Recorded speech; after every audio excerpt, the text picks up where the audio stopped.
kwa kane nimugoroba mu gihe kirere cyo mu murwa mukuru wa Iran Tehran cyari cyuzuye imyotsi y'ibisasu n'urusaku rwa alarm zaburiraga abaturage kwihisha. Televiziyo ya leta yatangaje inkuru yahise ihindura imyumvire benshi mu gihugu cya Iran. Umunyamakuru imbere ya kamera mu kigo cy'itangazamakuru cya leta ya Iran giherutse kugabwa bitero na Leta Zunze Ubumwe za Amerika ifatanyije na Israeli yasomye itangazo ryitiriwe umutegetsi mushya w'ikirenga wa Iran Mojtab Khamenei umaze igihe gito cyane atangajwe nk'uwasimbuye se Ayatollah Khamenei wahitanywe na Leta Zunze Ubumwe za Amerika ifatanyije na Israeli. Gusa n'ubwo iryo tangazo ryasomwe n'umunyamakuru usanzwe, amagambo yari ririmo yarakomeye cyane. Byavugaga ko Iran itazigera yemera na rimwe kumanika amaboko ngo yemere gutsindwa mu ntambara ihanganyemo n'abanzi bayo, cyane cyane Leta Zunze Ubumwe z'Abanyamerika na Israeli, ndetse ko Iran izakomeza gufunga umuhoro ufatwa nk'umugongo w'ubucuruzi bwa petroli ku isi yose witwa Hormuz. Uyu muhora w'amazi unyuramo igice kinini cyane cy'ibikomoka kuri petroli ku isi. Uyu mwanzuro watangarijwe muri iri tangazo. Ubu ingaruka zawo ntabwo ziri kugarukira gusa kuri Iran, ahubwo natwe zitugeza habe. Byaba byiza ubanze gukora subscribe kuri Bonheur Abayo official, ubundi tukajya tubana mu makuru agezweho. Mu bice bimwe bya Tehran igihe itangazo ryatangazwaga, abaturage bamwe bari bacyumva ibiturika nka misile byari byaratuye mu minsi mike yabanjirije iryo tangazo. Imyotsi y'ibisasu yari kiri mu kirere, ingingo yatumaga benshi cyane bibaza uko ejo hazaza ha Iran hazaba hameze. Gusa mu gihe itangazo ryasomwaga kuri televiziyo ya Iran, hari ikintu abanya-Iran benshi batangiye kwibaza. Bati kubera icyo umuyobozi w'ikirenga uvugwa muri iri tangazo atagaragara ngo tumubone, nta video ye, nta mafoto, nta n'ijwi rye byumvikanamo. Ibyo byatumye benshi mu baturage batangira gushidikanya kuri iryo tangazo ryanyujijwe mu nzira zidasanzwe z'amabanga ndetse n'akayungirizo k'ubutasi imbere yo kugera ku baturage b'abanya-Iran. Umugore umwe w'umunya-Iran uri mu kigero cy'imyaka 40 mu itangazamakuru yagaragaje neza ko bamwe mu baturage ba Iran bakiriye itangazo. Ati nta nubwo ntekereza ko ibitekerezo byari biri muri iri tangazo byari ubutumwa bwe. Iryo jambo rye byumvikanaga neza cyane nk'iryari ryuzuyemo amakenga ndetse n'akantu ko gutinya kuvuga byinshi cyane. Ku bandi baturage ikibazo cyabaye iki: niba umuyobozi mushya w'igihugu atagaragara, ninde uri kuyobora igihugu cya Iran mu by'ukuri? Umugore umwe mu murwa mukuru wa Tehran yavuze ko basa n'abari mu gihirahiro. Ati ndumva ari nkaho ubugenzuzi bw'iki gihugu cyacu buri mu biganza bya IRGC, Islamic Revolution Group Corps, umutwe ukomeye cyane wa gisirikare w'ingabo zishinzwe gukumira impinduramatwara muri Iran, umutwe ufite imbaraga zidasanzwe mu bya gisirikare, ubukungu ndetse n'ubutasi bw'igihugu cya Iran. Uyu mutwe ufite amateka adasanzwe mu miyoborere ya Iran kuva ku mpinduramatwara ya Kisilamu yabaye muri Iran mu mwaka w'1979. Aya magambo y'uyu mugore yagaragazaga neza igitekerezo gitangiye gucengera mu mitima y'abanya-Iran bamwe ku butegetsi bw'igihugu cyabo ngo bushobora kuba bwarahererekanyijwe bukava mu maboko y'abayobozi bukajyanwa mu maboko y'inzego za gisirikare zifite imbaraga muri Iran mu bwihisho. Mu minsi yakurikiyeho nyuma y'itangazwa ry'iri tangazo, leta ya Iran yahise ihagarika imiyoboro myinshi cyane ya internet igamije kugabanya ikwirakwira ry'amakuru yashoboraga guteza imvururu cyangwa se gusebya ubutegetsi bwa Iran. Ibyo byatumye abanya-Iran benshi badashobora kuvugana byoroshye, ndetse n'abari hanze y'igihugu cya Iran ntibabashe kumenya neza amakuru y'ibyaberaga muri Iran. Abanya-Iran babashije kugera kuri internet by'igihe gito, nibo basangizaga amakuru y'itangazamakuru mpuzamahanga ku byari biri kubera muri Iran. Uku guhererekanya amakuru bigoranye nibyo byatumye abanya-Iran bamwe batangira kwibaza niba kuko umuyobozi mushya wabo ameze neza cyangwa se niba nyine hari impamvu idasanzwe ituma atagaragara. Icyo kibazo cyongereye imbaraga n'amagambo yavuzwe n'umunyepolitiki wo muri Amerika Peter Hegseth washimangiye ko Ayatollah Mojtab Khamenei ashobora kuba yarakomerekeye bikabije mu bitero by'indege byagabwe i Tehran bigahitana se. Nubwo amagambo yatigeze yashyigikiza ibimenyetso bifatika, yakwirakwiye vuba cyane mu itangazamakuru mpuzamahanga ndetse agera no ku banya-Iran. Mu gihugu cyari kirimo abaturage bari bamaze iminsi bumva inkuru z'ibitero by'indege n'imyotsi y'ibisasu. Ayo makuru yatumye abantu barushaho kugira amakenga. Bamwe batangiye kwibaza niba kuko umuyobozi mushya wabo ashobora kuba yarakomeretse cyangwa se niba nyine hari abandi bari kuyobora igihugu mu izina rye. Abanya-Iran benshi bavuganye n'itangazamakuru, abenshi basabye kutavuga amazina yabo. Ubuhamya bwinshi cyane bwabo bwabaga bwuzuye amagambo yo kwifata, ariko nyuma yaho hakumvikana amarangamutima adasanzwe arimo ubwoba, amakenga ndetse n'icyifuzo cyo kumenya ukuri ku kuntu Iran iyoboye uyu munsi. Umuturage umwe w'umunya-Iran w'i Tehran uri mu kigero cy'imyaka 30 yavuze ko byamushimishije cyane kuba nyine nibura umuyobozi wayo mushya ataratanze ubutumwa bwanyujijwe muri iryo tangazo mu ijwi rye. Ati biratangaje kandi birashimishije cyane kuba nibura ataratanze ubwo butumwa mu ijwi rye. Kuri we iryo tangazo ryasomwe kuri televiziyo ya leta ngo ryatumye atekereza kure cyane kurusha uko yasobanukiwe ibyari biririmo ndetse n'uko Ayatollah Mojtab Khamenei amerewe. Undi musore w'i Tehran uri mu kigero cy'imyaka 20 nawe yavuze amagambo agaragaza ukuntu urubyiruko rw'iki gihugu ngo ruri hagati y'urujijo n'amatsiko. Ati na n'ubu sindamubona ku buryo nagira icyo muvugaho, nkubwije ukuri nta byinshi tumuziho. Hari n'undi muturage w'umunya-Iran wavuze ko adatekereza ko ubutumwa bwari bukuye muri iri tangazo bwanditswe na Mojtab ubwe. Kuri we iri tangazo rishobora kuba ryaranditswe n'abandi bantu bafite ububasha mu nzego z'ubutegetsi cyangwa z'umutekano muri Iran. Ibyo bitekerezo by'abanya-Iran byerekanye ko mu bihe by'intambara n'imvururu abaturage b'abanya-Iran batangiye gushaka ubutisa kumenya ibyinshi nyuma y'ibitangazwa ku mugaragaro. Mu majyaruguru y'igihugu mu mujyi wa Rasta, umukobwa uri mu kigero cy'imyaka 20 yavuze amagambo yuzuyemo kuninura. Mu buryo bwo kunyega yaragize ati mbega biratangaje cyane ko ataranagaragaye kuri televiziyo kugira ngo atange ubwo butumwa. Nubwo aya magambo asa n'urwenya, inyuma yayo hari ubundi butumwa budasanzwe ashaka gutanga ko bamwe mu banya-Iran bumva ko ubuyobozi bw'igihugu cyabo butabitayeho namba. Mu gihe ibyo bitekerezo byose byari bikomeje kuvugwa no kuganirwaho muri Iran, intambara muri Iran ikomeje koreka imbaga. imyotsi y'ibisasu iracyari mu kirere cy'imisozi ikikije Tehran mu gihe indege z'intambara zitamirije mu kirere cya Iran. Abaturage benshi b'abanya-Iran babujijwe kuva mu ngo zabo n'imbere ya za radio na televiziyo zabo kugira ngo bakomeze kugezwaho amakuru y'uko igihugu cyabo kiri kuyoborwa mu gihe nk'iki cy'intambara.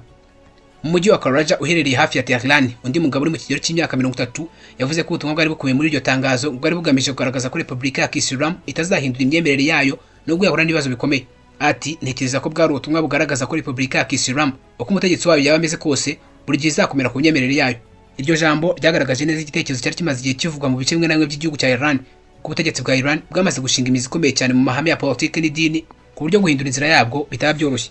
Gusa nubwo bamwe mu banya-Iran bari mu ngo zabo, abandi bari mu mihanda bagaragaza ko bari inyuma y'ubutegetsi bwa Iran. Aba bakunze kubyerekana binyuze mu myigaragambyo no mu magambo agaragaza ko biyemeje gukomeza guhangana n'abanzi ba Iran.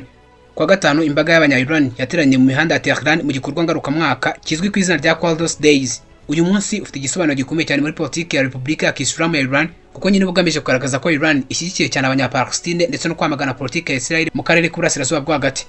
Iki gikorwa cyabaye mu gihe igihugu cyari kivugwamo inkuru z'intambara, ibitero byo mu kirere ndetse n'imyotsi y'ibisasu mu kirere cya Tehran. Ariko nubwo amakuru yarateye ubwoba, abanya-Iran benshi basohotse mu mazu yabo bakwira mu mihanda bitwaje amabendera n'amafoto y'umuyobozi wabo mushya w'ikirenga Ayatollah Mojtab Khamenei. Muri ayo matsinda amagambo nka Allahu Akbar, amagambo mu cyarabu asobanura ngo Imana irakomeye cyane, yumvikanaga mu mihanda agaragaza ko nyine bakiryamye ku butegetsi bwa Kisilamu bukiyoboye Iran kugeza n'uyu munsi. Allahu Akbar, iryo jambo ryari rifite ibisobanuro byinshi cyane ku bari mu mihanda bigaragambya. Kuri bamwe ryari ijambo ryo kugaragaza kwemera kwabo kwa Islam, hanyuma ku bandi bwari uburyo bwo kugaragaza neza ko igihugu cyabo gifite imbaraga zo guhangana n'abanzi bacu. Mu mashusho yakwirakwijwe n'ibitangazamakuru byo muri Iran, abantu benshi bagaragaye bafite amafoto ya Ayatollah Mojtab Khamenei nubwo nyirayo atari yigira agaragara mu ruhame kuva yatangazwa nk'umutegetsi mushya w'ikirenga muri Iran. Muri iyi myigaragambyo hagaragayemo n'abayobozi bakuru muri Iran. Perezida wa Iran Masoud Pezeshkian yagaragaye ari kumwe n'abandi bayobozi barimo Minisitiri w'Ububanyi n'Amahanga Abbas Araghchi, umukuru w'ubucamanza n'ubutabera muri Iran Ghulam Mossad ndetse n'umunyamabanga w'akanama k'umutekano w'igihugu Ali Larijani. Kugaragara kw'abo bayobozi mu ruhame byari bifite intego imwe, kugaragaza ko ubuyobozi bw'igihugu cya Iran bugikomeje guhagarara nk'urutare nubwo igihugu cyabo kiri mu bihe bikomeye cyane by'intambara n'amakimbirane mpuzamahanga. Gusa nubwo hari imbaga y'abantu benshi cyane bari mu mihanda bagaragaza gushyigikira ubutegetsi bwa Iran, iyo sura y'icyizere bagaragazaga ntabwo yari ihuje n'amarangamutima y'abari bibereye mu rugo batagiye mu myigaragambyo. Mu gihe bamwe bari mu mihanda batera hejuru bati Allahu Akbar, abandi bari mu ngo zabo batekereza ku makuru y'intambara, ku myotsi y'ibisasu yari mu kirere ndetse no kugahinda imiryango myinshi cyane yari imaze gutakaza abayo yari irimo. Mu minsi yakurikiyeho amashusho yakwirakwijwe n'ibitangazamakuru mpuzamahanga yagaragaje uko iyo myigaragambyo yari yateguwe neza. Harimo video imwe yagaragaje Ghulam Mossad ari kuganira n'umunyamakuru wa televiziyo mu gihe igiturika cyumvikanaga hafi aho. Icyo cyaturitse cyatumye imbaga y'abantu benshi cyane bari aho ngaho batangira gutera hejuru mu ijwi rimwe bavuga bati Allahu Akbar. Nubwo icyo kintu cyaturitse cyateye ubwoba abanya-Iran benshi cyane, uburyo abantu bakiriye icyo gikorwa bwagaragaje neza ko hari igice cy'abaturage cyari cyiyemeje gukomeza gushyigikira ubutegetsi bwa Iran nubwo igihugu cyabo kiri mu kaga. Mu gihe imyigaragambyo yakomezaga, amagambo yarakwiye mu itangazo rya Mojtab Khamenei yakomeje gusubirwamo n'abashyigikiye ubutegetsi. Muri ayo magambo harimo isezerano ry'uko Iran itazareka guhorera amaraso y'abaturage bayo bishwe mu ntambara. Kuri bamwe mu bari mu mihanda bigaragambya, ayo magambo yari nk'isezerano ryo gukomeza urugamba kugeza igihe igihugu cyabo kibona icyo gifata nk'ubutabera. Gusa ku bandi bari mu ngo zabo, aya magambo yasaga n'akomeza gutuma intambara barimo imara igihe kirekire kurushaho. Iran yisanze iri hagati y'imiyoboro ibiri itandukanye y'amarangamutima y'abanya-Iran. Ku ruhande rumwe hari abaturage b'abanya-Iran batewe ubwoba n'ibiri kuba, ku rundi ruhande hakaba abagaragaza ko bashyigikiye ubutegetsi buriho mu buryo budasanzwe. Iryo tandukaniro mu bitekerezo by'abanya-Iran niryo riri kugaragaza Iran nk'igihugu kiri hagati y'ibibazo by'intambara ndetse n'umuhengeri w'ibibazo bya politiki. Uko iminsi igenda ishira igataha, ikibazo kimwe nicyo gikomeza gusubirwamo mu mitima y'abaturage benshi b'abanya-Iran. Bati, ninde mu by'ukuri ko kuri kuyobora Iran muri iki gihe? Ese n'umuyobozi w'ikirenga mushya Ayatollah Mojtab Khamenei tutarabona? Niba se ari umutegetsi mushya w'ikirenga Ayatollah Mojtab Khamenei kuki atagaragara mu ruhame? Cyangwa n'amaboko atagaragara akorera inyuma y'inkuta z'inzego z'umutekano muri Iran? Mu mateka ya politiki ya Iran, umwanya w'umutegetsi w'ikirenga ni umwanya w'ububasha budasanzwe. Uwo mwanya si umwanya w'umuyobozi wa politiki gusa, ahubwo n'ubuyobozi bw'idini rya Islam n'ikirango cy'ubutegetsi ndetse n'uhagarariye igihugu mu bihe bikomeye cyane nk'ibyo kirimo uyu munsi mu ntambara. Niyo mpamvu mu bihe byashize igihe Iran yabaga iri mu bihe bigoye cyane, Ayatollah Khamenei, papa Ayatollah Mojtab Khamenei, yakundaga kugaragara mu ruhame mu gihe cy'intambara cyangwa se ibibazo bikomeye, akageza ijambo ku baturage ba Iran. Gusa ubuho biratandukanye cyane ku muhungu we Mojtab Khamenei wamusimbuye. Ijwi ry'umuyobozi mushya w'ikirenga ryumvikanye gusa binyuze mu nyandiko yasomwe n'umunyamakuru wa televiziyo ya leta. Nta mashusho ye, nta foto, nta n'ijwi rye byumvikanye. Ibyo byatumye abanya-Iran benshi batekereza ko hari inkuru iteye agahinda yahishwe inyuma y'iryo tangazo. Iyo usesenguye amagambo y'abaturage bo mu bice bitandukanye bya Iran, usanga Iran iri mu bihe byihariye cyane mu mateka yayo.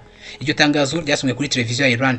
ntiryari amagambo y'umunyepolitike gusa, ahubwo ryabaye ikintu cyatumye abantu benshi cyane bagaragaza amarangamutima yabo ku buyobozi, ku ntambara no ku hazaza h'igihugu cyabo.